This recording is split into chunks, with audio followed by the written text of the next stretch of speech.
আমি আর আমার ফ্রেন্ডে রুমে বইয়ে থাকতে থাকতে জীবনটা খুবই একটা বোরিংয়ের মধ্যে দিয়ে কাটাইতেছি। সেই জন্য চিন্তা ভাবনা করলাম যে দুইজনে একটু বিকেলে হাঁটতে বাইরেই। তো সৌদি শহর চিনি না, জানি না কোন জায়গায় কী যাবো, কোন আর কি সমস্যার মধ্যে পড়বো। তারপর চিন্তা ভাবনা করলাম যে কতক্ষণ বাসার ভিতরে বসে থাকা যায়, তো একটু হাঁটতে উঠতে বাইরে এলাম। হাঁটতে উঠতে বাইরে নেওয়ার পর ওভার ব্রিজের রূপে আমরা আছি এখন। এই দেখতে পেয়েছে ওভার ব্রিজ এর রূপে আছি এখন। এই জায়গায় যে দাঁড়াই রয়েছে আর একটা রিজন আছে। রিজন রয়েছে পিছনে, কি পিছনে বলতে এই রাস্তার ভিতরে একটা পুলিশের গাড়ি দেখছি। পুলিশের গাড়ি দেখলে সৌদি আরব, এটা তো আগেই বলছি যে কোনো কেউরই আর কি পরাণের কি সুখ হয় না। তো এই জন্য মগু পরাণের সুখ আর কি উঠতে গেছে। এই জন্য এই জায়গায় দাঁড়াই রয়েছি, পুলিশের গাড়িটা যাইবে, তাইপর এই জায়গায় আমাকে নামার একটা প্ল্যান পরিকল্পনা।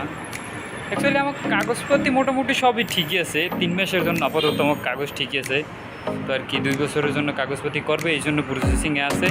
এই জন্য আমরা আর কি ডিউটিতেও যাইতে পারতেছি না। কাগজপত্র ওকে হওয়ার পর একটা কার্ড হইবে আমাদের, তারপর আমরা যাবো আর কি ডিউটিতে। এই সে অবস্থা।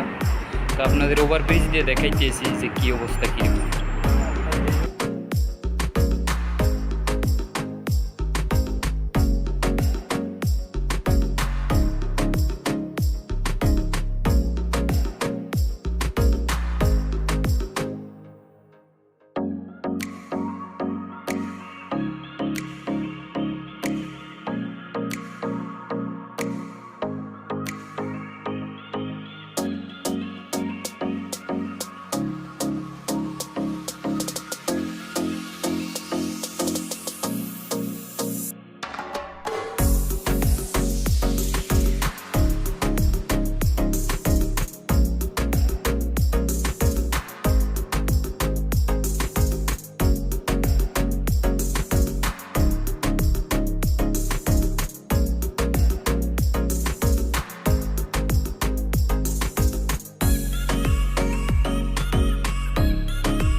হাই বন্ধুরা, আজকে হাঁটতে হাঁটতে অনেক দূরই চলিয়েছি, যে কোন জায়গায় চলিয়েছি নিজেও জানি না।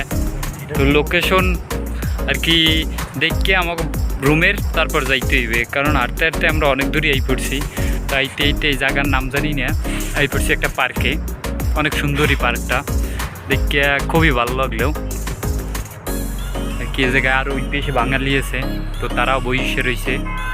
তারা আর কি বাঙালি, সৌদি আর কি, পাকিস্তানি সবাই আর কি পার্কটা আসে মনে হয়।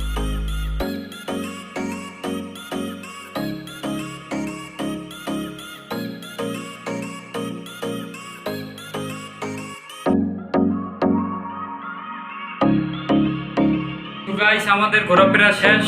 আর আমরা আবার ওভার ব্রিজ দিয়ে লিফটে করে রুমে চলে যাচ্ছি।